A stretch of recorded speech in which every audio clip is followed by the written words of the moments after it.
आप लोग एक श्लोक सुनते हैं और आज मैं एक चीज पूछना चाहते हूँ, छोटी सी बात। आप लोग एक श्लोक नित्य प्रति सुनते हैं, गुरुर ब्रह्मा गुरुर विष्णु गुरुर देवो महेश्वरः। तो इसका अर्थ क्या होता है? आजकल के जो लोग हैं, थोड़ा ध्यान से सुनना। और ये ना तो मैं कभी कथाओं में ना कभी सुनी सुनाई बात बोलती हूँ, ना तो मैं किसी के मुख के द्वारा सुन करके बोलती हूँ। मैं जो अध्ययन करती हूँ, जो प्रमाणित होता वही बोलती हूँ, ऐसे तो बोलती नहीं हूँ कभी भी।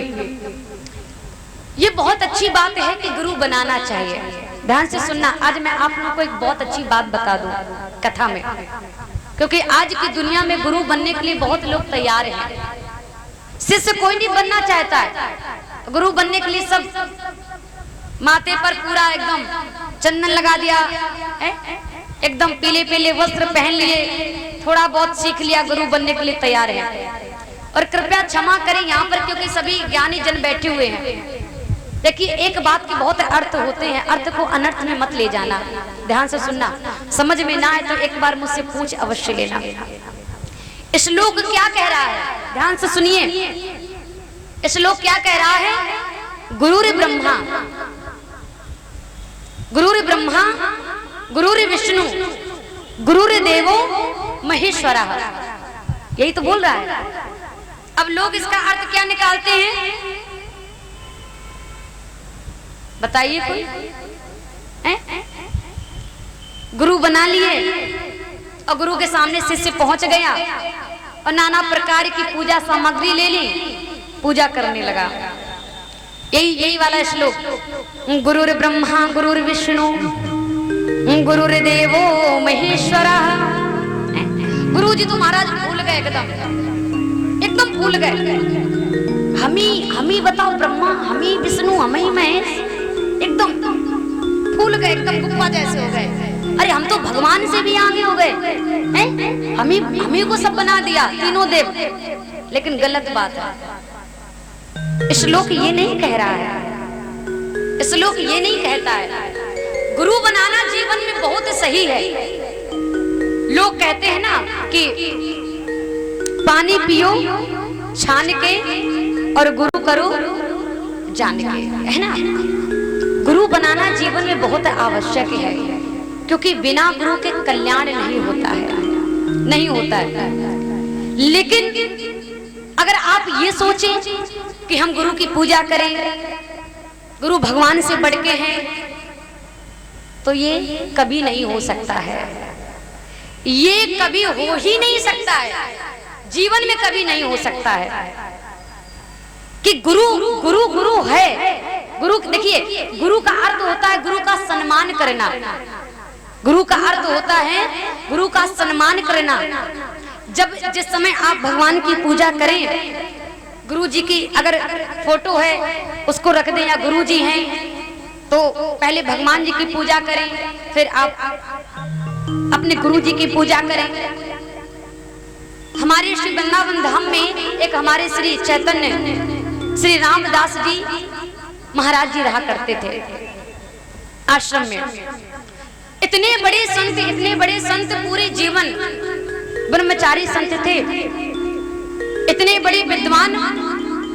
उनके जीवन का एक बहुत सुंदर नियम हुआ करता था। अब तो ब्रह्म में लीन हो गए हैं। इतना सुंदर नियम था कि उनके ना तो आपको कोई चेला मिलेंगे ना चेली मिलेंगे। उनका कोई उनका चेला चेली आपको नहीं मिलेंगे। उनकी कभी आपको कोई फोटो नहीं मिलेगी। उन्होंने आज तक कभी किसी को गुरु दीक्षा नहीं दी, कभी किसी को शिष्य नहीं बनाया, किसी को शिष्य नहीं बनाया।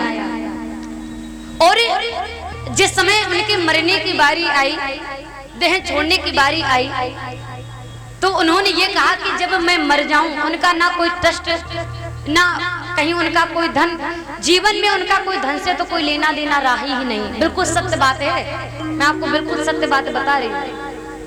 कोई मतलब पैसे से कभी उनका कोई लेना देना नहीं रहा, सबसे दूर। इतने बड़े विद्वान, जीवन में कभी किसी को शिष्य नहीं बनाया, कभी भी। मरने का समय आया तो मरने से पहले सबसे कह दिया कि अगर मैं मर जाऊं अगर मेरा शरीर स्वस्थ बना रहे तो मुझे यमुना के जल में प्रवाहित करा देना, और अगर मेरा शरीर अस्वस्थ हो जाए तो कृपया करके जमुना के जल में भी मत डालना, क्योंकि उसमें मछलियां रहती हैं, वो मेरे शरीर को खाएंगी तो कहीं ऐसा ना हो कि कुछ अनर्थ हो जाए, तो मुझे पृथ्वी में ही गाड़ देना। उनके कहने का तात्पर्य ये था, मेरा कहीं कुछ भी नहीं है, जीवन में गुरु बनाना बुरी बात नहीं है, लेकिन गुरु बनाओ, गुरु का सम्मान करो, गुरु की पूजा करो, लेकिन आप गुरु को भगवान समझते हैं, ऐसा किसी शास्त्र में नहीं लिखा है। गुरु गुरु होता है, गुरु का अर्थ होता है सम्मान देना, ये कन्फर्म है, गुरु भगवान कभी नहीं हो सकता है। और आप इस श्लोक को जब ध्यान से पढ़ेंगे तो इसका अर्थ ये नहीं है कि गुरु ब्रह्मा है, गुरु विष्णु है, नहीं, ऐसा इसका अर्थ नहीं है। यानी कि अगर संसार में कोई सबसे बड़ा अगर गुरु है तो कृष्ण से बड़ा कोई संसार में गुरु हो नहीं सकता है, कृष्ण से बड़ा संसार में कोई गुरु नहीं हो सकता है। इस श्लोक का अर्थ ये कहता है गुरु ब्रह्मा, यानी कि ब्रह्मा भी गुरु हैं, ध्यान से सुनना, ब्रह्मा भी गुरु हैं, गुरु ब्रह्मा गुरु विष्णु, विष्णु भी गुरु हैं, गुरु ब्रह्मा गुरु विष्णु गुरु देवो महेश्वरा, भगवान शंकर जी भी गुरु हैं। जो परम शक्ति है, जो परम पुरुष है, जो परम प्रधान है, वह परमात्मा सच्चिदानंद, वही सारे संसार का जगत गुरु, वही सारे संसार का गुरु है। लेकिन गुरु को भगवान मान लेना ये तो बिल्कुल भी अच्छी बात नहीं है। गुरु को सम्मान दो ये ठीक है, लेकिन गुरु भगवान नहीं हो सकता, ऐसा कभी भी नहीं करना चाहिए। सुखदेव जी महाराज कहते हैं, राजन परीक्षित सत्संग करने के लिए आज जिस समय चले हैं तो कहते हैं कहारों ने पकड़ लिया जड़ भरत जी महाराज को, जड़ भरत जी महाराज को लेकर के आज सिंधु सौवीर राजा रहुगढ़ के पास में आज चले। पालकी के डंडे को जैसे ही कंधे पर रखा, लेकर के थोड़ी दूर चले थे, इतनी दया भावना हृदय में थी, चींटियों का झुंड आता हुआ नजर आया, तो महाराज आज जैसे ही बचा करके पांव को रखना चाहा, उसी समय पालकी का डंडा नीचे गिर गया। क्रोध आ गया, राजा ने पालकी के अंदर बैठे बैठे कहा, अरे दुष्ट, अभी तो तुम लोग ठीक से चल रहे थे, एकदम से क्या हो गया? तुम लोगों को ठीक से चलना नहीं आता है क्या? तीनों कहारों ने कहा, महाराज हम तो बिल्कुल सही चल रहे हैं, लेकिन अभी जो नया नया कहार आया है ना, देखने में तो बड़ा हट्टा कट्टा है, लेकिन ठीक से नहीं चलता। फिर से पालकी के डंडे को उठाया, फिर से चलना प्रारंभ कर दिया, फिर से चींटियों का झुंड आता हुआ नजर आया। जड़ भरत जी महाराज ने जैसे ही अपने पांव को बचा करके रखा, फिर से पालकी का डंडा नीचे हो गया। पालकी को नीचे रखा, राजा रहुगढ़ बाहर निकल के पालकी से आए और जैसे जड़ भरत जी को देखा, उपहास करना प्रारंभ कर दिया। ऊपर से नीचे तक देखा, अरे आप हैं, आप तो बड़े कमजोर हैं शरीर से, बड़े दुबले पतले हैं आप कहां से पालकी का भार उठा पाएंगे? आप तो बड़े, लेकिन तुम्हें शायद ये पता नहीं है कि मैं राजा हूँ, और अगर मुझे क्रोध आ गया तो मैं तुम्हें प्राण दंड दे दूंगा। क्या तुम्हें अपने प्राण प्यारे नहीं हैं? क्या तुम्हें प्राणों का भय नहीं है? और जैसे अनाप शनाप की बातों को कहना प्रारंभ किया, राजा रहुगढ़ बार बार कह रहा है कि मैं राजा हूँ, मैं राजा हूँ, क्रोध आ गया तुम्हें दंड दे दूंगा, तुम्हें मार दूंगा।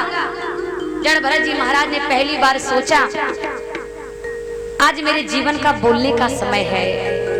मैं कभी बोला नहीं हूँ, जड़ भरत जी कभी बोले नहीं अपने जीवन में, कभी नहीं बोले, लेकिन जड़ भरत जी ने सोचा कि अगर आज मैं नहीं बोला तो अनर्थ हो जाएगा, आज मेरे बोलने का समय है तो मुझे बोलना चाहिए।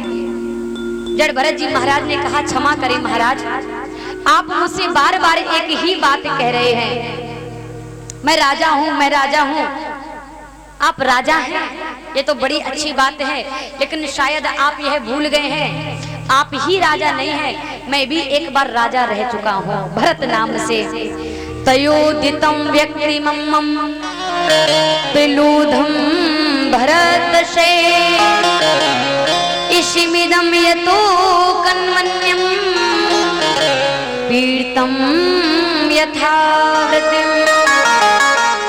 अगर आप यही चाहते हैं कि आप ही राजा हैं तो मैं आपको एक बार अवगत करा दूं, मैं भी एक बार भरत नाम से राजा रह चुका हूं। मैं भी एक बार राजा रह चुका हूं, मेरा नाम भरत था, मैंने भी राज का बड़ा पालन किया है। इसलिए मैं आपको बता दूं, और आप जो बार बार एक बात कह रहे हैं मैं मार दूंगा मैं मार दूंगा, तो मैं आपको बताना चाहता हूं कि अगर आप मुझे मारेंगे तो आप शरीर को मारेंगे। जायते अस्ति विपरीमते वर्धिते पिवचिम्यतः। अगर आप मारेंगे तो आप हमारे शरीर को नुकसान पहुंचाएंगे, शरीर को कष्ट देंगे, इससे तन को आप हानि पहुंचाएंगे। अरे आत्मा का शरीर से कोई लेना देना नहीं है।